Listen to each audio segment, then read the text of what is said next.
Welcome to the latest episode of Called to the Bar, International Law Over Drinks. I'm your host, Associate Professor Imogen Saunders from the Australian National University Law School.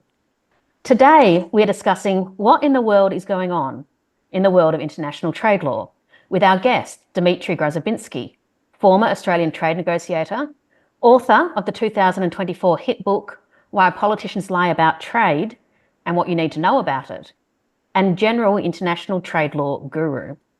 But before we begin, I remind everyone that in these informal conversations, we are, as always, speaking off the cuff and without benefit of footnotes, and nothing we say should be taken to have been thoroughly peer-reviewed.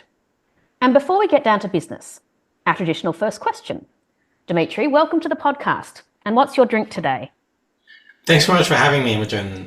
It is 9:30 in the morning here in Europe, and so despite what is happening in trade policy, which I think would make drinking very justifiable, I am drinking a cappuccino. Very nice. Well, it is in the evening in Canberra, and because what is happening with trade policy, I have for once an alcoholic drink, and I'm sipping a nice South Australian sparkling wine. And cheers. Dmitry, you've not been on the pod before, and we usually start by asking new guests, how did you get into the area that you're in right now? How did you get into the area of trade policy? As you've said, you're in Europe. As I know, you're usually based in Geneva. I know that because I met you there for the first time last year, which was actually coincidentally on the same trip that I recorded my first ever episode of Called to the Bar. So what is it in your career path that brought you to where you are now? Yes, it was a series of really coincidences, flukes, and me getting incredibly lucky. I finished an undergrad in political science. I was very mediocre at having duly prioritized my World of Warcraft character over my studies, which much to my parents' joy, as you can imagine. And then an opportunity came up to do a Masters of Diplomacy and Trade at Monash. And looking at the two, I realized that of the two of them, trade might require less charisma and therefore be more in my lane. And so I really got into that sort of half of what we were studying. I got an opportunity to work as a trade consultant a little bit with a fantastic Australian company called Tradeworthy, run by a former DFAT officer. And from there, started doing some teaching at Monash in this space, and finally got accepted into the department, where when the opportunity to go to Geneva came up, I ran a complex PSYOP campaign where I walked around my fellow graduates constantly mentioning my master's and career teaching trade policy in the hopes they wouldn't apply and beat me out for it. And so I ended up in Geneva as an Australian trade negotiator. And really from there, sort of one thing led to another. I became a trainer in this space, now run a trade think tank in Geneva, and wrote a book about it. Well, I will say, when we visited last year, I visited as part of my project on populism, and we wanted to talk to people involved in the trade space in Geneva. And at least 5 people we asked who we should speak to. Everyone said, oh, you have to talk to Dmitry. He knows everything that's going on in Geneva. He's the one who you need to talk to. I don't know if that is a sign of the negative polarizing effect of populism, but I apparently created this perception that I am the one who will drink coffee and gossip with you. But I'm hoping I was useful. Exceptionally so. We're very lucky to be able to talk to you. So let's move on then to what is actually happening with international trade policy and international trade law. Tariffs are obviously in the news a lot at the moment. So I thought we might start with the basics just for those listeners who aren't so across these terms. Can you explain what is a tariff and why do countries use them? Yeah, absolutely. Tariffs are just another form of taxation rather than taxing, say, income or a purchase of a house. Tariffs are charged at the border, and they are charged for bringing something into the country that was made abroad. Generally, the way they work is that when something is coming in, the importer submits a declaration where he basically says, or she basically says, here's what I'm bringing in, here's how the government would classify it, so what kind of thing it is, here's how much it's costing me, at the border, so what it costs when it crosses the border, not when it hits a shelf. And here's the percentage of its value that the government wants me to pay in taxes. It's just another kind of tax, so it incentivizes certain things, it disincentivizes certain things, and it raises a bit of revenue. Historically, if we go back hundreds or decades even, that revenue raising motivation was really had primacy, because collecting something like import tax or a sales tax is really hard. You have to kind of go to everybody in the country and know what their financial transactions are like, whereas tariffs are collected at the border. So just from a bureaucratic logistical standpoint, you only really have to collect it at 5 or 6 points of entry into your country. And so governments really liked it because they could collect revenue on things like luxury goods without having a huge bureaucracy to go door to door and having your, tax collectors robbed by Robin of Locksley in Sherwood Forest.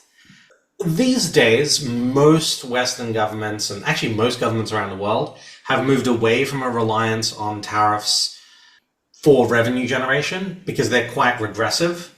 Poor people tend to buy a good amount of stuff that is subject to tariffs. And so that when you have tariffs, you're basically making the basics of life more expensive for the people who can least afford it. And state capacity has gone up. So we can collect things like sales tax from every business. So instead, governments now tend to use tariffs for one of two linked reasons. Either they are trying to protect a business or a type of manufacturing in their country or agriculture from what they consider to be unfair competition from abroad, or they're trying to shield that production long enough for it to get up on its feet. This is sometimes called protectionism, sometimes it's called rebalancing, but the idea is if you make it more expensive to bring in competing goods, the local goods will have a chance to survive or thrive. And I just wanted to bring you back to that point about very expensive, but also a regressive tax, because I think this is some of the confusion about tariffs at the moment, is that the tariff is paid by the importer, as you said, but the consumer also pays because the increased cost of the good is passed on to the consumer in the price that the good is then sold for in that country. Yeah, absolutely. You can think of it like if we raise the tariff on, say, growing wheat, that would be paid by the farmer, but of course bread would go up in price. There's nothing magical about tariffs compared to other taxes. If you increase the cost of getting something into your hands, chances are you will have to pay more. The reason there's that confusion is I think people sometimes dishonestly really focus on the really niche cases where when a tariff goes up, the manufacturer, if they have a really healthy profit margin but are worried about market share, might say, I'm going to eat some of this price increase out of my profit margin and not pass it on to the consumer. But that is very much the exception. It might happen in something like luxury goods or iPhones where there's a huge markup because of what the brand is, so they can eat some of the production tariff on their end. It is absolutely the exception and not the rule. And so that's why we're seeing a lot of commentary about the specific tariffs that we'll talk about later in the podcast, actually affecting cost of living and impact on consumers in the US rather than in necessarily other countries. Absolutely.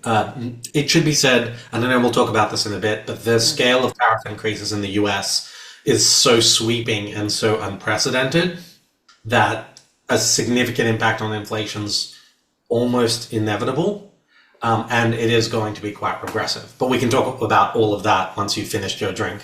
You can Well, once I'm in a headspace ready to talk about it. Well, while we're on the basics, I guess the other thing that we've heard a lot in the news is this idea coming from President Trump, but also other people, that what they're retaliating against, if in fact they are retaliating, and we can talk about that as well, but what the US is retaliating against is not just tariffs from other countries, but what he calls non-monetary barriers, what others often call non-tariff barriers. And so I just wondered if you could talk us through, because tariffs, of course, aren't the only tools governments have to regulate trade. What are these non-tariff barriers that governments might put in place? Absolutely. So there are a ton of rules that designate what can be sold in a given country, but also what a business that wants to import something has to prove about that good in order to satisfy those requirements. So a lot of these are just really common sense health and safety protection stuff. How much lead can be on a child's toy? In Australia's case, we have a lot of rules about meat and animal and plant matter that comes into our country because our ecosystem is so delicate that if you sneeze on it, half of our animals will die. So those are examples of regulations, because what they mean for businesses outside is there may be certain things they can't sell to us at all. And there may be certain things where they have to spend a bunch of money and a bunch of effort to prove to the Australian government's satisfaction that, hey, the shipment of apples we're bringing in doesn't contain one of the parasites that we're trying to keep out of this country. A lot of the structure of trade law can be thought of as governments started negotiating to lower one another's tariffs. So they were saying to other countries, hey, I'll lower my tariffs if you lower yours.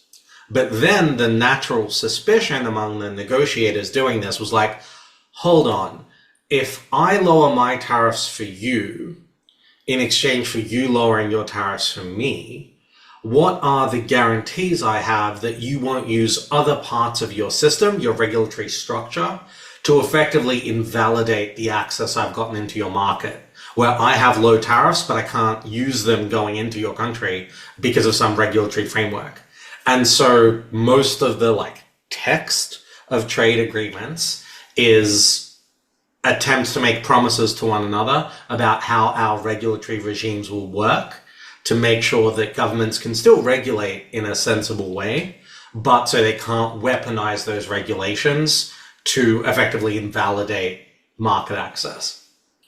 Yeah, and I think that's a really good point, because you mentioned earlier that most countries, in fact, have quite low tariffs. And I think that's been traditionally seen as a success of the WTO and the GATT before it, that it did see tariffs lowered over time. And indeed, that's the commitment in Article 2 of the GATT, is that countries set binding tariff rates that they must not go above, and they commit to lowering that rate over time. So this was seen as a shining success. A lot of countries have, either because of their GATT tariff schedules or because of separate promises made in free trade agreements, have essentially 0% tariffs on the majority of their trade. And perhaps in that context, I think that's what we can talk about, what's actually happening now. So since he was inaugurated, President Trump has been making clear his intention to levy tariffs against countries where he perceived unfair trade occurring. Tariffs were variously announced, applied, and withdrawn against Mexico, Canada, and China in February and March this year. But these were just a warm-up for what was termed Liberation Day. On April 2nd, earlier this month, 2025, President Trump announced tariffs on almost every country in the world at a minimum of 10% and up to 50%. Dmitry, I know you're on social media as I am, and it was quite extraordinary seeing the sort of reaction unfold to these tariffs. It was a mix of concern, but also bemusement, not least because they contained or included tariffs on uninhabited remote islands, such as Australia's Heard and McDonald Islands, but also for the sheer scale, for the countries included, but also the countries excluded. Dmitry, why do you think these Liberation Day tariffs are so unusual? So there's a lot about them that makes them unusual. We can kind of go through it step by step. I think probably the most important thing for people to understand, given how they are being badged as what President Trump calls reciprocal tariffs, is the story he tried to tell versus the reality. For those like me who are unfortunate enough to suffer through that press conference announcement game show, the way that he presented them was at the start of the conference, he held up something, a really thick book, or report really, which is called the USTR, US Trade Representative Foreign Barriers to Trade Report. This is a report that the US Trade Representative's office puts together, which is basically goes through every country in the world and lists what is annoying to the United States about that country's trade regime. Like, what are the things that the US Trade Representative's office considers that country does that makes it annoying for US businesses to sell there? And so the implication, or indeed the straight out thing he was saying, was that, like, look, we've gone through this book, which contains reports on everything from tariffs to what you do with your currency, to how your regulations work, to how you subsidize. And that altogether adds up with how unfair you're being to the US.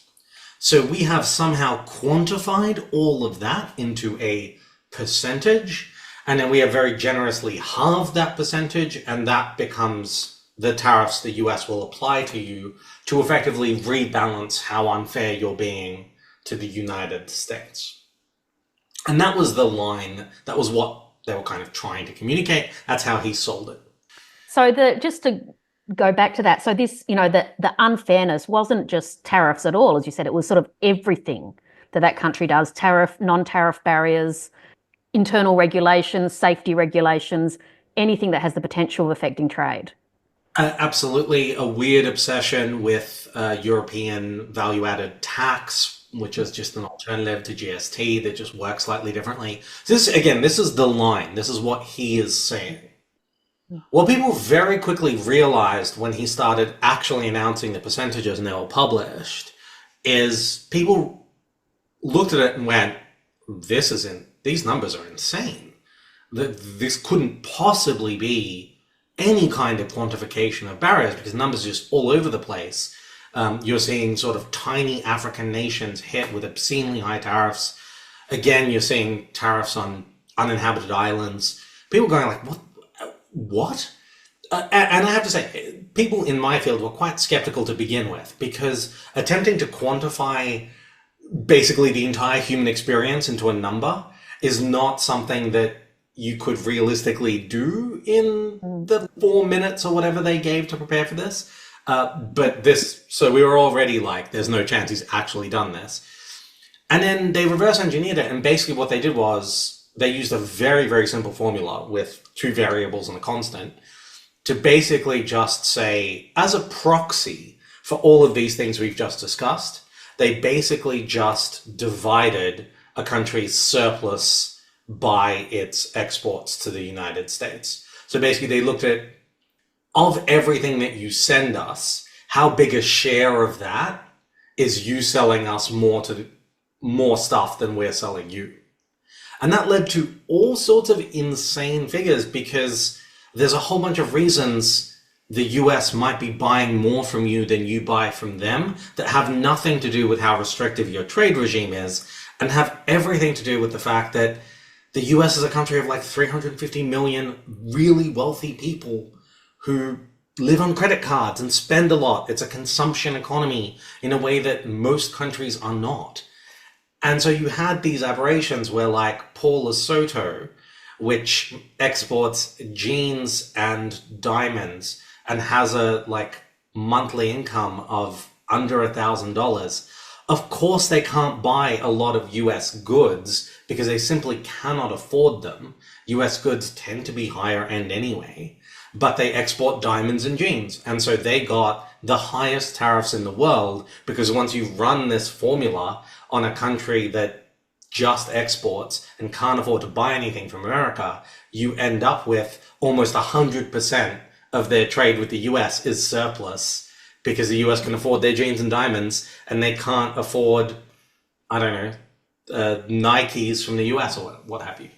Yeah, absolutely. And I think that's the assumption underlying this was that the aim for the US seems to be, the way this whole thing has been unfolded, that they should have a trade balance of zero with every single one of their trading partners on a bilateral basis. And that if that isn't the case, it's somehow unfair trade against them. Absolutely. It's the idea that any surplus with the US is a proxy for unfairness. That is, it's economically illiterate at a level that is really hard to communicate. I wish I knew more about sport to like provide a proper sports analogy, but it's legitimately like asking why there isn't more dunking in cricket. Like it's firstly, the idea that you can maintain a trade balance with everybody is crazy because by definition, some countries are going to buy less from you and you're going to buy more. It's a dynamic market. But kind of more broadly than that, the idea that your balance of trade is reflective of unfairness is insane. And then even just the premise, like the idea that this is bad.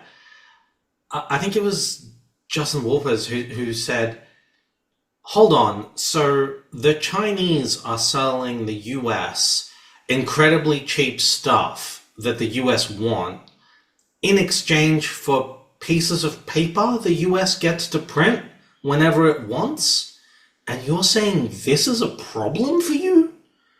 You're trading stuff you can literally generate at will in exchange for like things. And this is like a crisis that needs to be addressed. It's all just incredibly bizarre. Absolutely. So, I mean, so that's the first thing about the tariffs, I think, is just the economic basis for it was, as you say, not what it was set out to be, but secondly, just seems completely unjustified. And I am not an economist, but anyone with a base level of economics seems to look at this and go, this isn't how it works. But what else about the tariffs? I mean, you said earlier, they're just on such a sheer scale. Have we seen anything like this before where one country purports to put tariffs on almost every country in the world? Not overnight and not quickly. The comparison that's often used is the US's Smoot-Hawley Tariff Act of the sort of 1930s. But even that is a really inadequate comparison. Firstly, in sort of weighted trade terms, these tariffs, at least for the 4 minutes before they were suspended, were higher. But Smoot-Hawley was an act where Congress went product by product and really micro-targeted their tariffs, like down to the level of we're going to tariff certain wheat, but not certain other kind of varieties of wheat. You know, it wasn't great policy, but there was a lot of thought and depth that went into it. And there was a sort of solid kind of thoughtful process. Even Smoot-Hawley did not just throw tariffs up on the entire world at once on every single product without really much discrimination. I think that the US exemptions list is just like a handful of things like oil. So there's no real point of comparison, and there's certainly no point of comparison for an economy as large and as central to global trade and to the global economy as the US pulling something like this. Mm.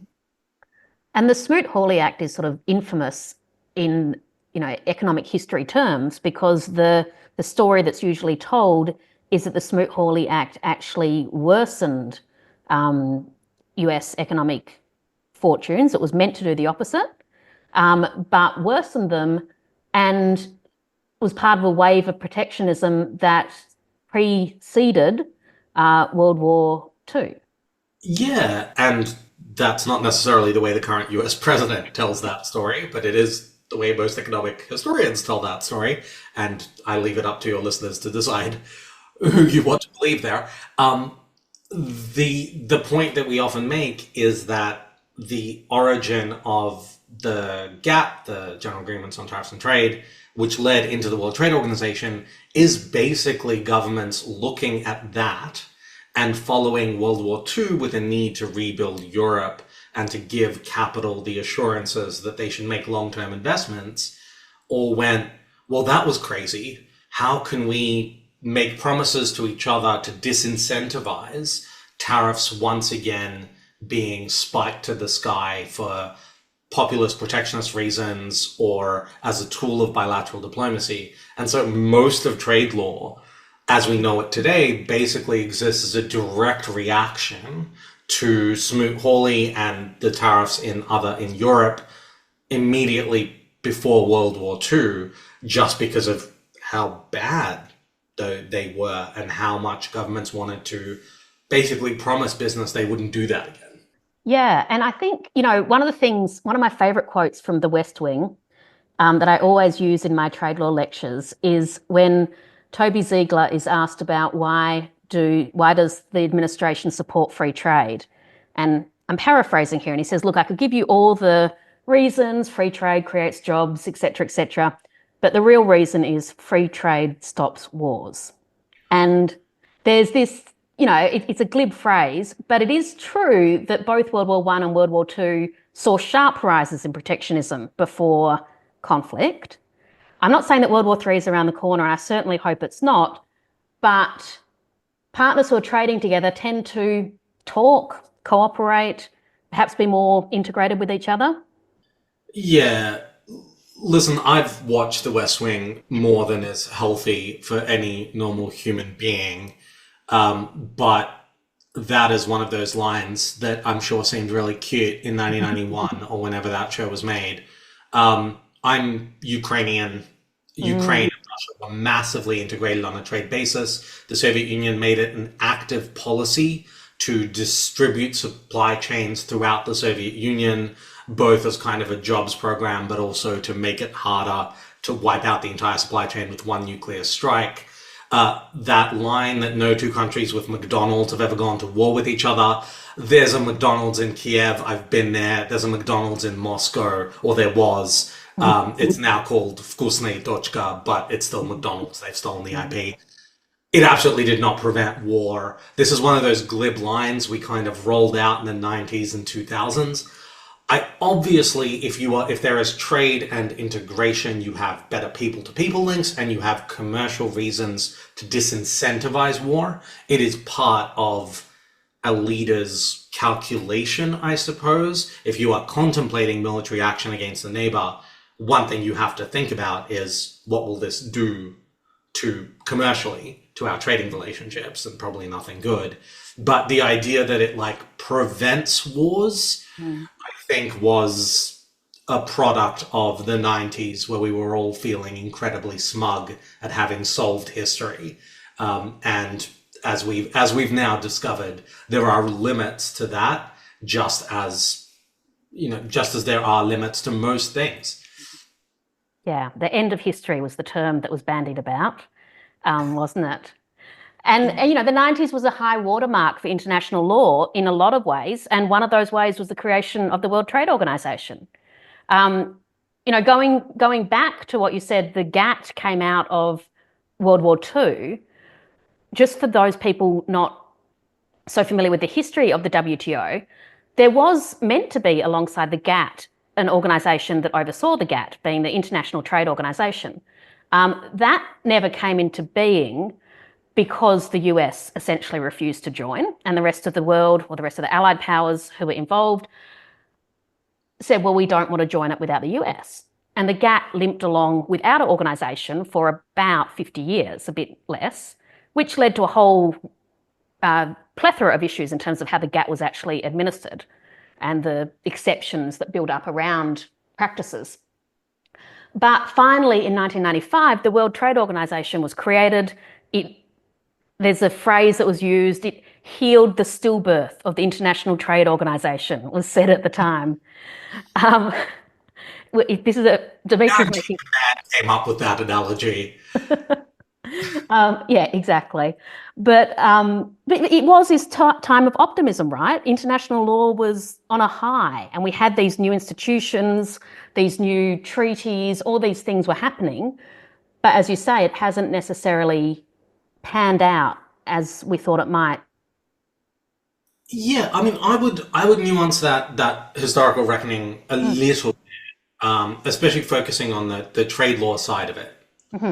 when the GATT was created, it included a dispute settlement mechanism, so a way to adjudicate disagreements about what the agreement means.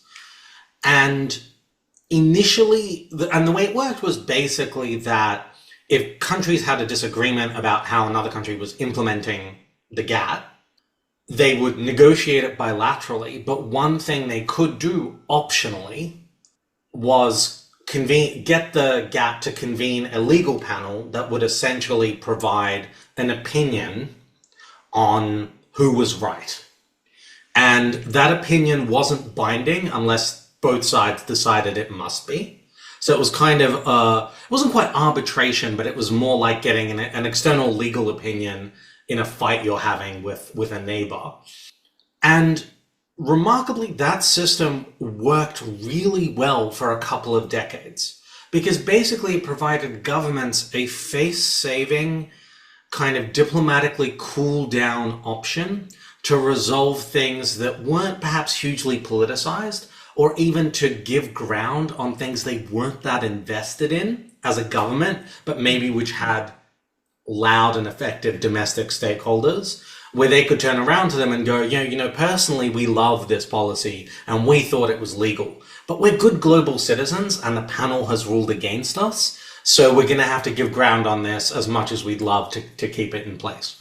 And that worked really, really well for a couple of decades. And then increasingly, the issues that came before panels became more and more politically sensitive. And governments started basically vetoing panels that ran against them, which they were allowed to do under the treaties.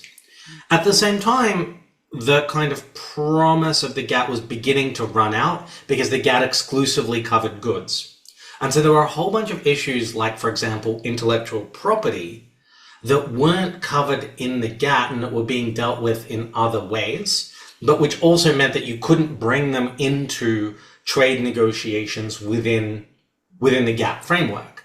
So if you wanted the United States to lower its tariffs and you were willing to do something on IP to do that, there wasn't really a mechanism within the GATT to make that kind of commitment because it just didn't include those things. And so the WTO was this remarkable moment where states got together and did a whole bunch of things at once. They did a liberalization round, so they lowered a bunch of tariffs. They brought a whole bunch of issues into the international trade framework.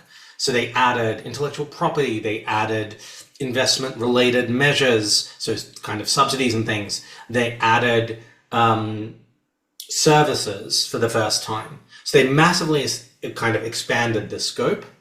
And they also created a binding dispute settlement system. So they took the optionality out of the panel. It stopped being a purely kind of advisory optional thing and became a little bit closer to what we think of as a court in a domestic sense, which, you're the expert, but not me, but I've always thought of as absolutely remarkable because it was international law that was compulsory and had teeth. Some disputes would come down. Airbus Boeing came down with sort of $7 billion a year in tariffs as its judgment. So huge consequences for losing a case and no option to opt out of it. And so it was this remarkable transformation of kind of leveling up the international multilateral trading system.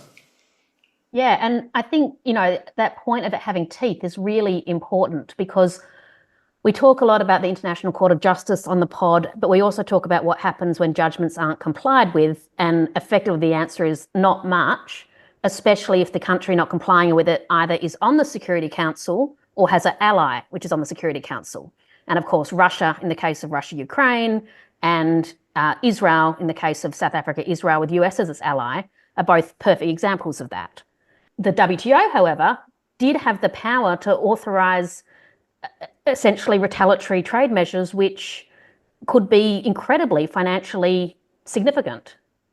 Yes, with the caveat, however, that, and again, I'm way out over my skis into your territory, Mhm. is something the international law has never really figured out, is how do you truly rebalance power between states of vastly different size and strength? And so even in the WTO's case, if I am the European Union and I am in a dispute with Burkina Faso, and Burkina Faso has sued me at the WTO, has won the case, has the EU appealed it and lost, and the European Union has decided not to basically comply with the ruling, not to change its trade regime in the way that the WTO said that it should. Burkina Faso is authorized to retaliate, and what that means is Burkina Faso can raise tariffs on the European Union up to the value of how much it's being hurt.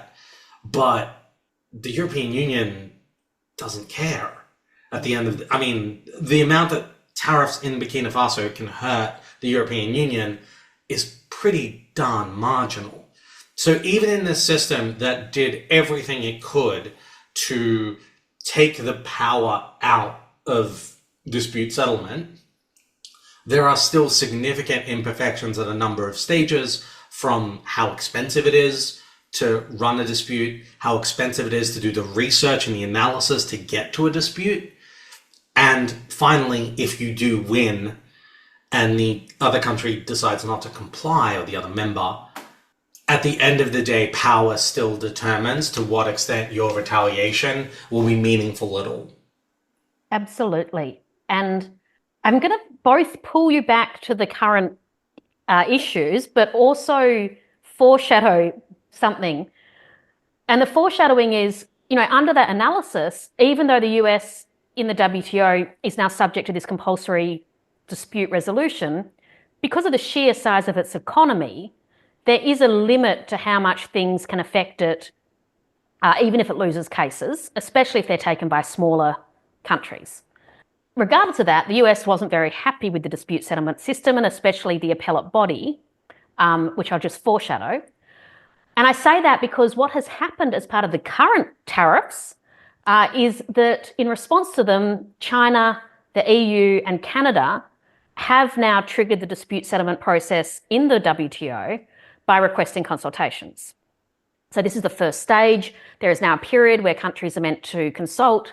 If they can't come to an agreement, then a panel is formed. So what is the process from here, especially if no agreement is reached, and what might be the likely outcome of any cases that do progress? So I'm hoping this doesn't disrupt your running order, but I'd like to take the foreshadowing thing first because it's kind of context for this. The US historically had a range of issues with this setup that I described earlier, this binding appellate body that was kind of a court of appeals with final judgment. Which, I'll just interrupt you, but just say is the only, as far as I'm aware, apart from the international criminal tribunals for former Yugoslavia and Rwanda, it is the only non-criminal tribunal that's bicameral in international law. So that itself is really unusual, to have a lower body and then an appeals body. It doesn't happen in the International Court of Justice, doesn't happen in ITLOS. So it's an unusual structure in itself. Well, I've got good news for consistency fans. It no longer happens at the WTO either. Basically, the US had a number of issues with the way that the appellate body was ruling effectively. There's the things that they say, but really their problems came down to two or three things. The hot button issue was something that is called anti-dumping. So in agreeing to lower its tariffs, which the US did more than most countries on Earth in order to build the system, the US had counted on having the ability to do something under the trade rules called an anti-dumping measure, which is basically where they feel like some product is being thrown onto their market at below cost, they would have a kind of break glass in case of emergency measure where they could raise tariffs just on that product. This is absolutely written into the rules. The US made extensive use of this historically, and as part of the GATT, and they used a calculation method called zeroing, which doesn't too complicated to explain, but was basically giving them fairly high results in terms of allowing them to impose high tariffs. And at some point, the appellate body ruled it illegal. Now, the US argument has been consistently, we always practice zeroing. We would never have given up. That's not what we meant when we wrote the rules. We thought we would be able to zero. That was our assumption. The appellate body is legislating from the bench, a very American accusation. And so it's doing something that we hadn't intended. The second issue, and so basically the appellate body kept ruling against US anti-dumping and ruling it illegal, which was driving the US insane. Secondly, the US feels like it's going into a century of conflict with China. And they feel like the Chinese system is so opaque and does things in such a complex and hidden way that the appellate body is effectively useless for disciplining it, when it's actually quite good at disciplining US transparent measures. So like, this appellate body is going to make us fight with one arm tied behind our back because they're going to keep ruling our stuff illegal. Meanwhile, when the Chinese have the Chinese Communist Party call an ostensibly private bank and order them to issue a below interest rate loan to some business in order to make it a state champion, that appears nowhere in the paperwork, and the appellate body can't stop that. So like, oh no, why would we go into this epochal struggle with an umpire that just keeps blowing its whistle at us? And then thirdly, and I think this is more of a Trumpian thing than perhaps the Democratic thing, they're like, well, hold on. So this whole system, the premise of it was, we're going to take the bilateral negotiations out of resolving trade disputes and instead have a neutral panel of law nerds objectively decide who's right or wrong through textual analysis. Yeah, really cool in theory, except we're the most powerful country on earth, which means that when we're bilaterally negotiating with anybody, we have the upper hand. So why would we why would we give away that advantage in the interest, like, we can see why that works for other countries, but for the United States, not so much maybe. So they killed the appellate body. Appointments to the appellate body were on fixed terms, and they are done by consensus among the whole WTO membership, and they just vetoed everybody. And so basically just one by one, the appellate body members ran out, their terms finished. I think by 2019, it no longer had the 3-person quorum, and by sort of 2020, the last person remaining on it had finished her term, and so they were done. And so I think that's sort of important context for where we are now, that there is no appellate body. What that means in WTO terms is, an important thing for listeners to understand, is that in trade law, everyone is assumed to be following the rules all of the time until there is a legal determination that they are not. So when we say something is illegal under WTO rules, what we're actually saying is that if this ever came to a dispute, a panel and then the appellate body would probably rule against it. Until that happens, there is no way to definitively declare that something is illegal. And so by killing the appellate body, the US created the ability to do what we call appealing into the void.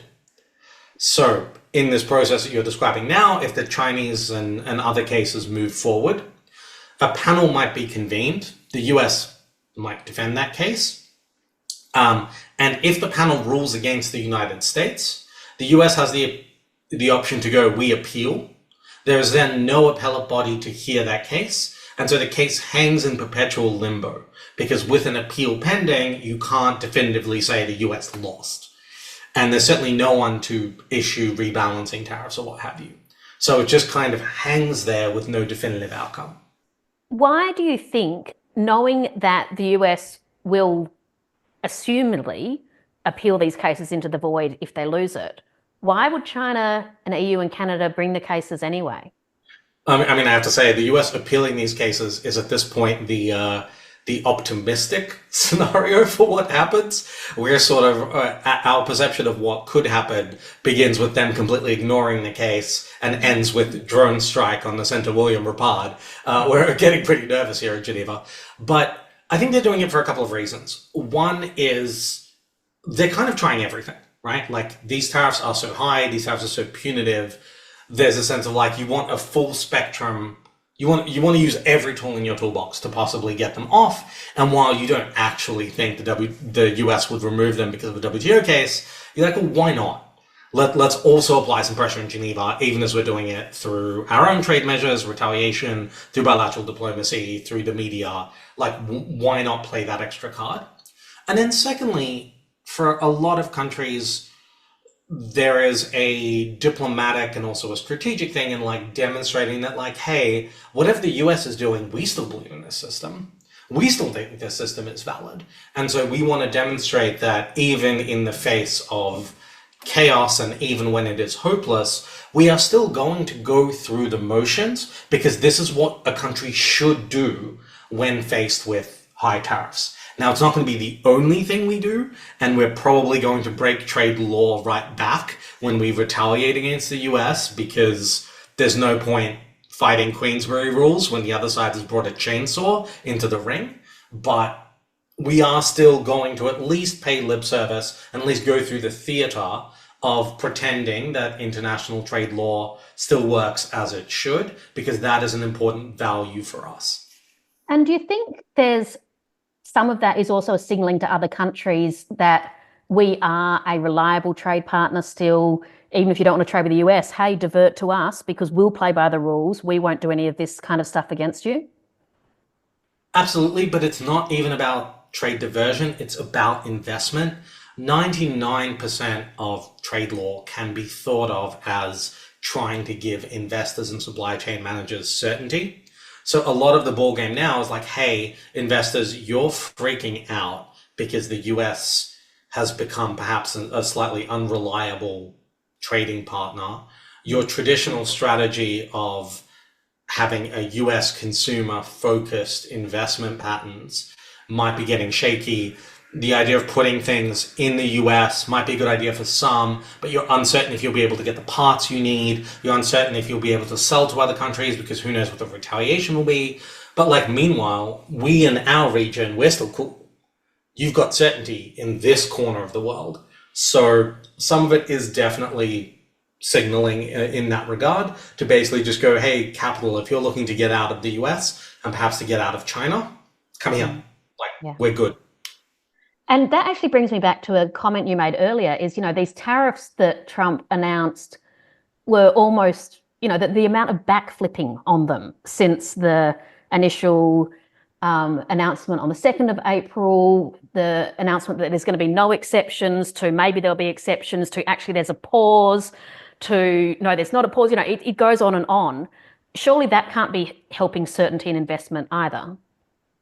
No, absolutely not. The things we keep stressing is that building a factory anywhere is like a decades-long investment. Your return on, it takes years to build one, and then you will actually begin to make a return on investment many years after that, just because of the initial capital outlay and so on. And so, even if we accept the Trumpian premise that these tariffs will bring factories back to the United States, in actuality, if you're a person who makes these kind of decisions and you're looking at tariffs that are off and then on, and that he's saying will be traded off for things with other countries, you're going, I can't justify to my board and to my lenders that I am making a decision based on avoiding a 30% US tariff if I have no certainty that tariff will be there 4 days from now, let alone 4 years from now when the first widget rolls off my assembly line. So you're absolutely right.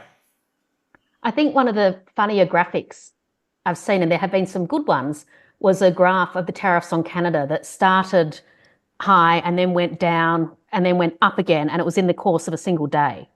In terms of the change, whether you imported the good at 8 o'clock in the morning or 3 o'clock in the afternoon actually changed the tariff rate on it during that day. Yeah, there are some questions about whether Customs and Border Protection actually had the infrastructure to apply any of that. I was in the US last week, and for much of that week, when the tariffs actually applied, a IT glitch in CBP meant they weren't actually actively collecting tariffs at the border. They might subsequently collect them like retroactively, but basically their IT system glitched out, and they were just kind of like not. They were kind of going, yeah, we might chase you for these later, but at the moment we can't actually tariff anybody. Which, hashtag implementation matters. Like it helps to like prepare your system for the biggest change in global economy in like the history of the world. Well, as you said, perhaps if the plan had been given a bit more thought, then perhaps it seemed to have been. Things like implementation might have been So considered. can I jump in on that actually? Like one of the really important things to understand here is that the Trump administration has laid out a number of objectives, none of which are impossible to shoot for with trade policy, but all of which require a lot of kind of tactical and implementation acumen in how you use trade policy. Trade policy is incredibly micro-targetable. There are at the like 12 digit, something like 10,000 tariff lines, and you can just create new ones. You can apply tariffs on like specific, hyper specific goods from specific places if you really want to. You can fine tune your regulations. You can do all sorts of things. So it is this like phenomenally powerful instrument. Whether it's always advisable is a different question, but if you wanted to, you could really think about, okay, what are countries selling to me that I also make? I might want to tariff those. What are things that my businesses need? I might leave those without tariffs. Or what are things like bananas and coffee that are physically impossible to produce in the United States that it is insane to apply a tariff on because poor people consume them, and there is never going to be, outside a small patch in Hawaii, a coffee bean industry in the United States. The land is no good for coffee. Like it's just the way it works. Mm. So, and they didn't do any of that. It like the U.S. economy is such a formidable instrument, and they just closed their eyes, spun the wheel, and put their foot to the floor. Like it is legitimately like such a malpractice in policy making. And that is why you saw a lot of these reversals, because they were, are we allowed to swear on this podcast?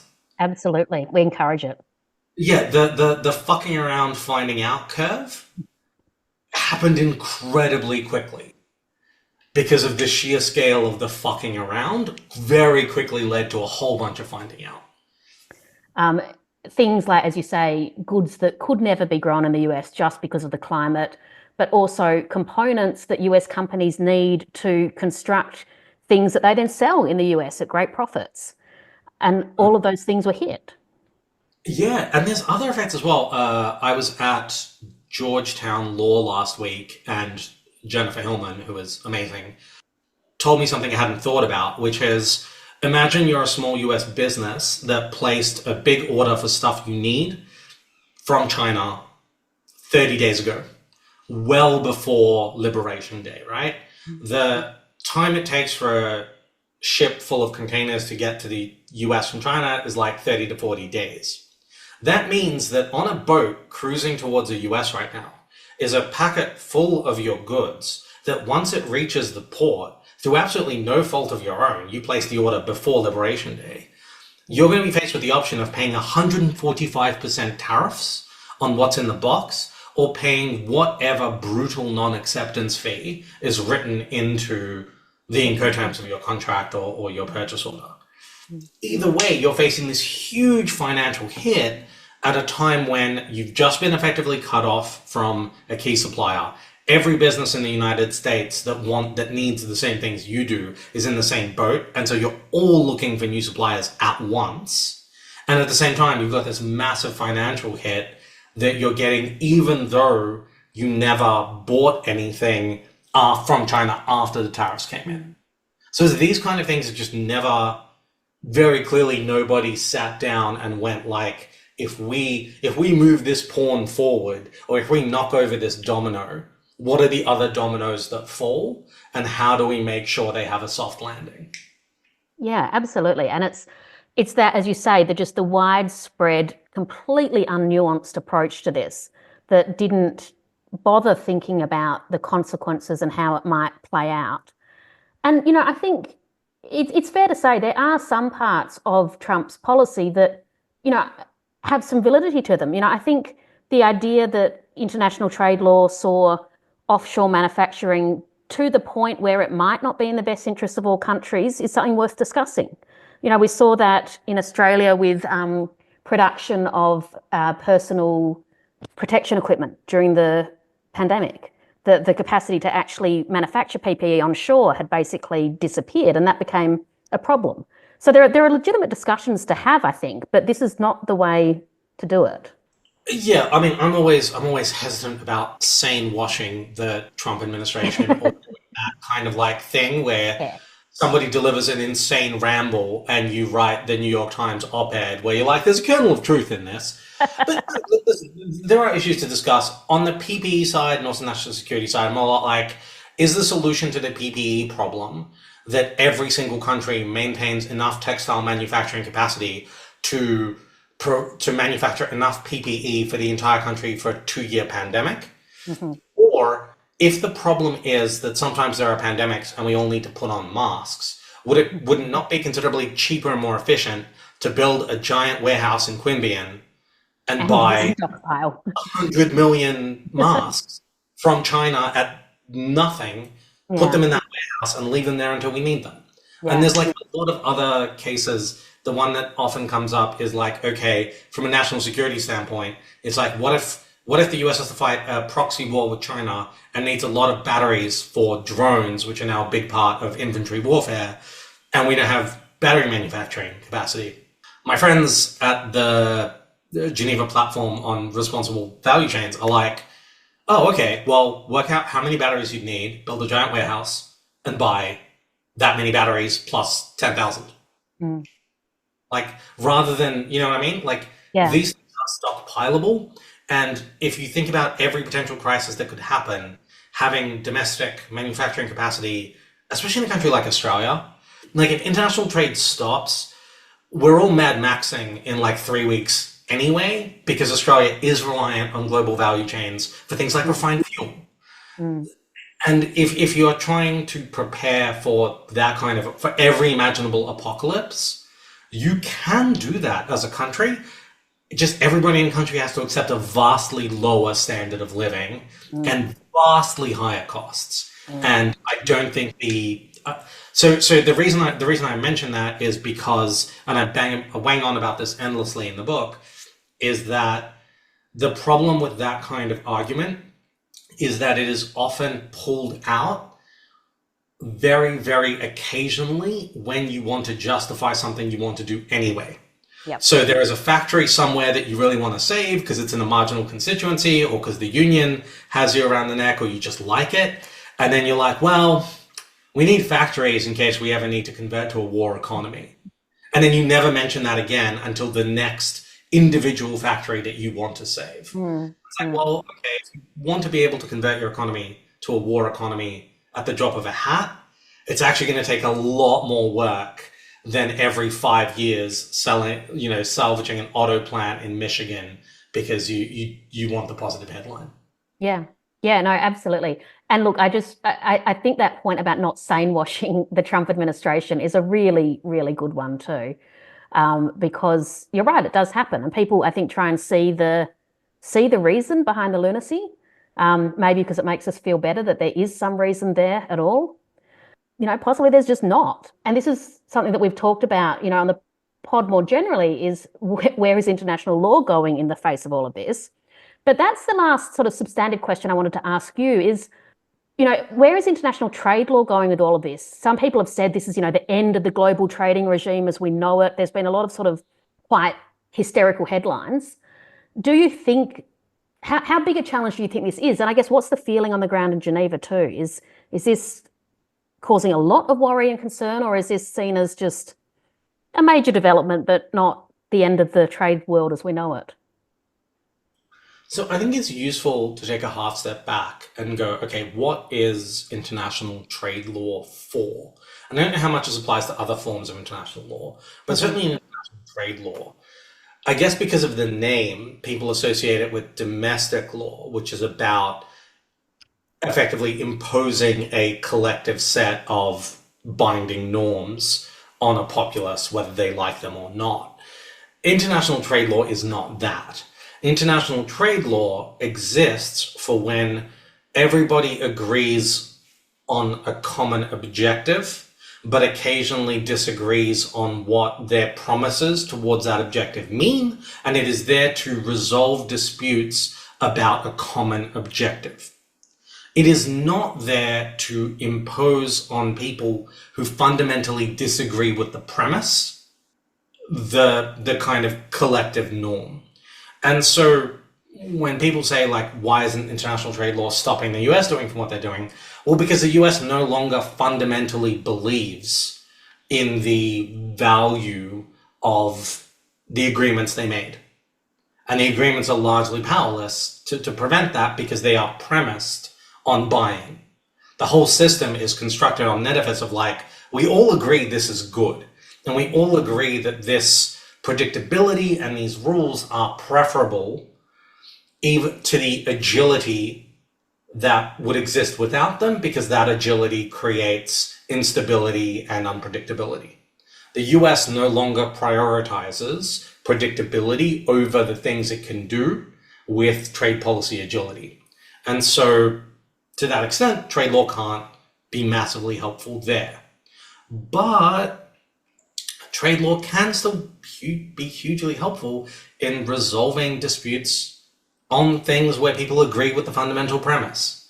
So quite recently, it was really useful in resolving the China-Australia spat over the Chinese tariffs on certain forms of Australian wheat, because basically the Chinese had imposed them at an absolute nadir in China-US relations, and also when China was feeling very strong and quite belligerent.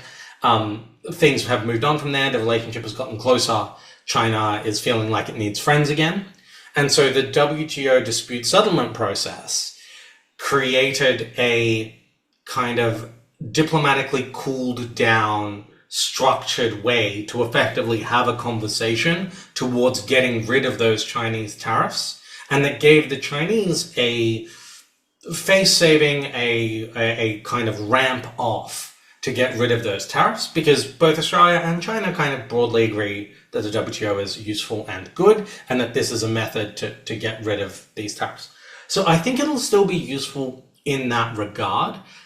At the end of the day, I always come back to this trade law is a way of codifying our promises so that there is less ambiguity about what we meant, and in a way of resolving disagreements about what those promises mean.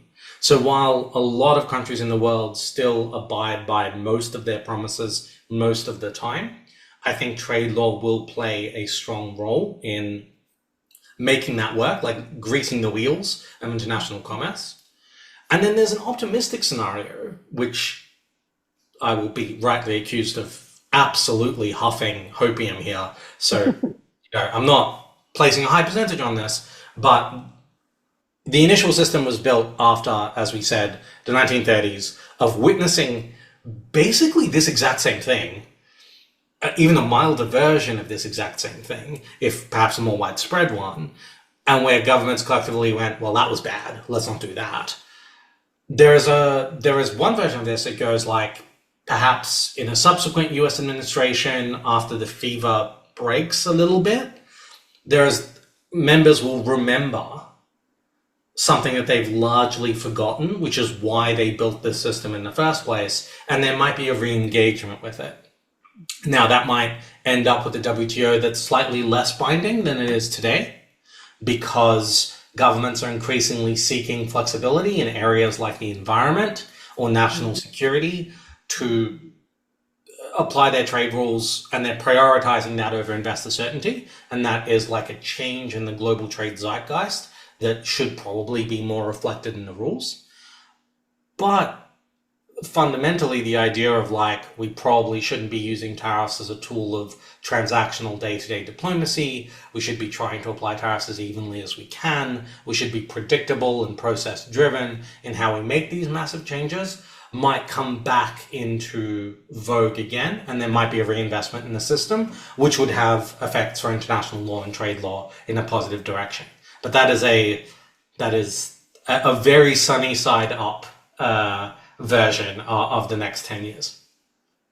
In the project, a research project I'm doing, we call that option the revitalise and renew. That hopefully as a result of this, we'll see a reformed, better world trading system. Yeah, and that would be really nice. Another thing that could be nice is just a greater utilization of the existing rules and processes. The WTO has these three pillars of negotiating new rules, adjudicating disputes about the existing rules, and then kind of at a process level working out basically minor differences and minor externalities in the way governments are applying the rules as they exist. And that last function isn't sexy and it's massively underutilized, but it's actually really great to be able to have a process that's supported by a secretariat that has rules and procedures and agendas and meets regularly, where any member can turn around to even a very large country and go, hey, I'd never be able to get this onto our bilateral agenda, but here in the multilateral setting, the way that your giant regulation on chemicals works is weirdly discriminatory against this factory we have in a way I don't think you ever intended. It's just the way the paperwork's worked out or the way that the ruling is wording.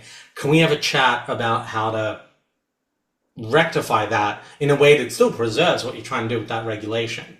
And that is like 95% of the problems that businesses have trading across borders. There's just like something weird going on with implementation of regulation or the wording of regulation or the classification of certain goods that like it would be really useful in a legally based setting that sort of defers to a set of commonly agreed principles that there's like infinite scope to make far greater use of if businesses are more aware that they can bring these kind of problems to their governments and governments are more aware that this could be a tool for resolving them. And that wouldn't require any treaty change, wouldn't require consensus. The WTO, exactly as it is, could play a far greater role in that function, which I think would actually eventually kind of build up more faith in multilateralism and international law as a thing that can solve real problems for real people and real businesses. Well, on that note of optimism, I think we're going to have to draw it to a close. In wrapping up, we usually ask a non-international law question of our guests about escape routes. What are you reading or listening to or doing that takes your mind off international trade law and international trade policy? Now, I might know one of your answers to this because I believe it's a passion you share with one of our Called to the Bar co-hosts, Dr. Juliet McIntyre. Yes, so I should say I share it in the same way that, you know, a normal person might share a love of basketball with Michael Jordan. You're referring to K-pop. I am indeed. She is a fan at levels I could never hope to be. Frankly, slightly frightening levels. I simply enjoy the music. She is building cult-like structures. I'm slightly concerned, but you know, love a passion. So certainly, music is an escape. I'm a giant advocate for everybody to consume more and give Dungeons and Dragons a go, because I'm a huge fan of collaborative storytelling as a medium and as a storytelling art, and there's just like a really fun thing to do with your friends that's endlessly versatile. So I am an endless marketer for that particular pastime, satanic though it may be. Douglas Guilfoyle, our other co-host, is a big fan as well, and an excellent DM, I have to say. So you've got like you're interviewing me, I have to say, because if it was her, we'd spend the entire time talking about Stray Kids, and if it was Doug, we'd spend the entire time talking about our Dungeons and Dragons campaign. So you're the only Exactly. one we could have a proper trade law conversation with.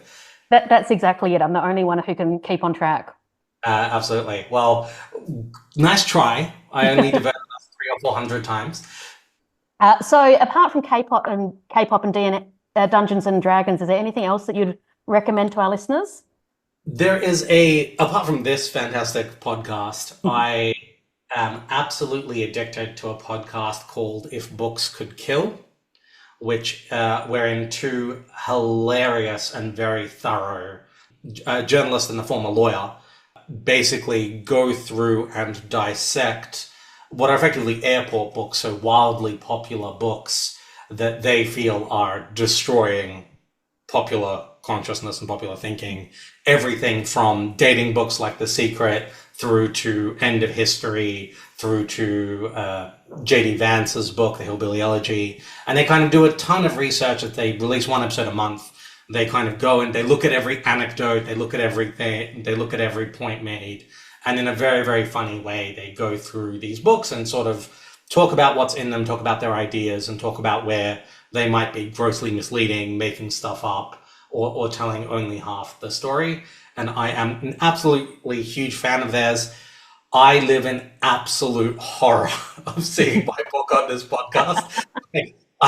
This is a fly too close to the sun moment where I'm hoping I never sell enough copies that Peter starts an episode with, what do you know about a book called Why Politicians Lie About Trade? At which point I have to change my name and flee to Mars. Well, I'm sure that will never happen because your book is excellent. Now, Oh, before you sell that many copies, which is also fair. before I will bid you farewell, I just have a housekeeping announcement in that it is coming up on Easter, and the Call to the Bar team are taking a little hiatus over the next while of public holidays, but we'll be back in a couple of weeks with new episodes. But in the meantime, thank you very much, Dmitry Grozoubinski, for a fascinating explainer and discussion of trade policy, trade law, and the fuck around and find out antics of the Trump administration. Thank you so much. I've been a fan of this podcast since your first episode, and it's such a pleasure to join you. Thank you.